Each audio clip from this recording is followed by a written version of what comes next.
এই চ্যানেলে সম্প্রচারিত সকল খবরই সচেতনতামূলক এবং শিক্ষণীয়, কোনো কিছুই প্রভাবিত নয়। বিধানসভা থেকে শোভনদেব চট্টোপাধ্যায় সরাসরি সাংবাদিকদের মুখোমুখি হয়ে রাজ্যের বিভিন্ন রাজনৈতিক পরিস্থিতি এছাড়াও একাধিক মন্তব্য করেছেন। ঠিক কী বলেছেন শোনাবো আপনাদের। সরকার যেটা করতে পারে এবং সরকারের সেটা স্বাভাবিকভাবে কোনো একজন প্রতিনিধির পক্ষে সেটা সম্ভব নয়, হওয়া উচিত না বলে উনি মনে করছেন। উচিত নয় না, হ্যাঁ, মানে সেটা সম্ভব নয়। স্বাভাবিক কথা বলছি, সরকারের তার আর্থিক সাপোর্টটা তো সরকারের অনেক। একটা সরকারের যে আর্থিক সাপোর্ট থাকে সেই সাপোর্টটা ইন্ডিভিজুয়ালের পক্ষে সম্ভব নয়। ইন্ডিভিজুয়াল পারেন, যারা ক্যাপিটালিস্ট তারা পারেন, যারা হাজার হাজার লক্ষ লক্ষ কোটি টাকার মালিক তারা হয়তো। তো বিড়লাদের হাসপাতাল আছে, সারা ভারতবর্ষ জুড়ে অনেক বড় বড় লোকের ব্যবসা আছে, তারা হয়তো দিতে পারে। কিন্তু এটা দেওয়াটা নির্ভর করে অনেকটা মানসিকতার উপরে।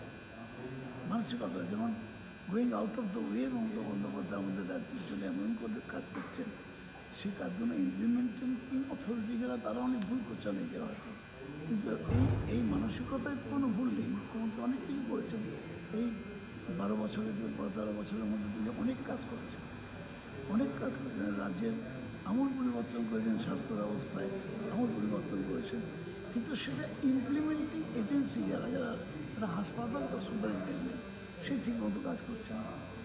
কি একটা কী বলে স্বাস্থ্যকেন্দ্র, তার যিনি ডাক্তার আছেন ঠিক সময় আসেন না, বাইরে প্র্যাকটিস করেন, সেখানে 1 ঘন্টা থাকেন।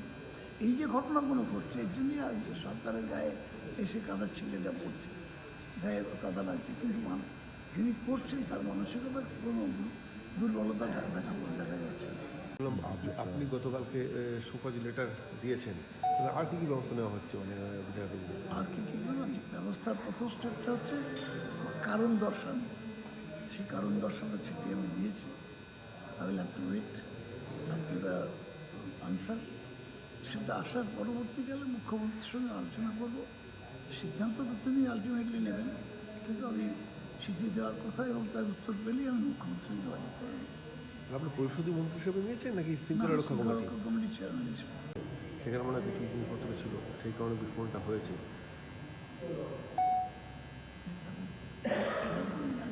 আছে কি হয়েছে এটা খেয়াল করুন। যদি মানে খারাপ সৈন্যদের ছাত্র বা পুলিশে ট্রেনিং চলছিল কলকাতা, তাহলে অসতর্কতা নিশ্চয়ই কিছু হয়েছে, তার জন্য বিস্ফোরণটা হয়েছে। গতকাল হয়েছিল, ওখানে জিনিসপত্র ছিল, মানে ওই ছিল কাদের? পুলিশের ট্রেনিংয়ের জিনিসপত্র ছিল, মানে যেগুলো ট্রেনিং করার পর পরিষ্কার করা হয়নি সেইভাবে। অ্যাক্সিডেন্ট, তা তো নর্মালি ঘটে না, অ্যাক্সিডেন্ট বলে আমার মনে হয়। আচ্ছা, এটা কি মিডিলের নাকি না রোডের শুরুতেই নাকি বেশি দেরি হবে না মানবার, কারণ সেন্ট্রাল বাজেটের পরেই আমাদেরটা হয়, 2-4 দিনের মধ্যে। এবারে কেমন আভাস থাকতে পারে বাজেটে? এটা তো বলা এক্ষুনি মুশকিল আছে, ওটা এখনো বাজেট সম্পর্কে তো এত আগে বলা যায় না, কারণ বাজেট খুব কনফিডেন্সিয়াল ব্যাপার। দেখা যায় যে অর্থমন্ত্রীও পর্যন্ত কাউকে দেন না, সেই জিনিসটা নিয়ে যখন ঢোকেন সেটা আলাদা প্যাকেটে থাকে, সবসময় তাই, এখানেও তাই। সাধারণ মানুষ, সাধারণ মধ্যবিত্তের মুখ্যমন্ত্রী যখন পশ্চিমবাংলার মমতা বন্দ্যোপাধ্যায়, তখন নিশ্চিতভাবে বলে দিতে পারি যে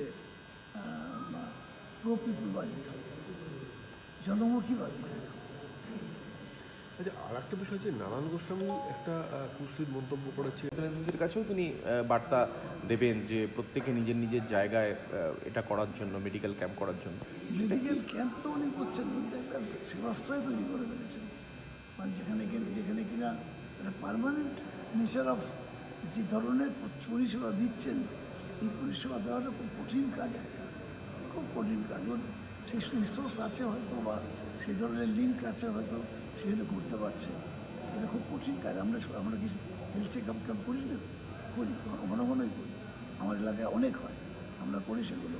কিন্তু সেগুলো খুব একটা সীমিত ব্যাপার, একটা তো ইসিজি হয়, ব্লাড টেস্ট হয়, বড় যে ব্লাড টেস্ট হয়, ডাক্তার হয়তো যে জেনারেল মেডিসিনের ডাক্তার যদি হেলথ চেকআপ করে, কিন্তু যে ব্যাপকতা নিয়ে অভিষেক বন্দ্যোপাধ্যায় করছেন সেটা আমি মনে করি সবার পক্ষে করা সম্ভব নয়। হ্যাঁ, ও হয়তো বলতে চাই যে সবাই চেষ্টা করুন, অল্প অল্প করে, তাহলে সেটাও মানুষের লাভ হয়, সত্যি কথাই তো। আমি কালকেই না পরশু কবে একটা দেখছিলাম, টিভিতেই দেখাচ্ছিল যে আমাদের ওই হুগলি নদী আর একটা নদীর মোহনা একটা দ্বীপ তৈরি হয়েছে, সেই দ্বীপে কোনো স্বাস্থ্যকেন্দ্র নেই। একদিন স্বাস্থ্য পরিষেবার জন্য ওখানে একটা ক্যাম্প হয়েছে, তাতেই একটা এরা মানে প্রাইভেট করে, সরকারি নয়, ওটা প্রাইভেট কারা করেছে, তাদের মানে ছেড়ে উচ্ছ্বসিত মানুষ। আমরা কোনো পরিষেবাই পাই না, নদী পেরিয়ে আমাদের 2 ঘন্টা 2.5 ঘন্টা যেতেই লেগে যায়, সেই পেরিয়ে আমাদের হাসপাতালে ছুটতে হয়। এরকম পরিষেবা তার পেলে তার কত আনন্দিত হয়। এরকম পরিষেবা গ্রামে গ্রামে আমাদের প্রতিনিয়ত মানুষ করছে, আমরা করছি, জনপ্রতিনিধিরা করছে, পৌরসভা মেম্বার আছে তারা করছে, এটা প্রতিনিয়ত হচ্ছে। বাদুড়িয়ার বিষয়ে কাপ সিরাপ যেটা নিষিদ্ধ কাপ সিরাপ, হ্যাঁ সেটা চলছে, মানে চোরাচালান কাপ সিরাপ নিষিদ্ধ পদার্থ, এই যে বিষয়গুলো এখন আকছার চলছে, এটা কীভাবে দেখছি? এটা তোমরা খেয়াল করছো না, আমি প্রায় প্রত্যেক আমাদের ইন্টারভিউতে আমি একটা কথা বলছি, যে সামাজিক অবক্ষয় চলছে এর বিরুদ্ধে একটা সর্বস্তরের একটা ক্যাম্পেইন হওয়া দরকার। একটা 70 বছরের লোক একটা 5 বছরের মেয়ের অশ্লীলতাহানি করছে, সামাজিক অবক্ষয়। কালকে দেখছিলাম টিভিতে 3টে ছেলে একটা মেয়ে টিউশন সেরে বাড়ি ফিরছে, তাকে হেনস্থা করছে, সামাজিক অবক্ষয়। এগুলো আগে ছিল না তা না, কিন্তু এটা ব্যাপকতা। এই ব্যাপকতার বিরুদ্ধে সর্বস্তরের সমস্ত রাজনৈতিক দল, সুশীল সমাজ, শিক্ষিত মানুষ, মিডিয়া, সকলের বিরুদ্ধে একটা মানে জনমত তৈরির চেষ্টা করা দরকার আছে।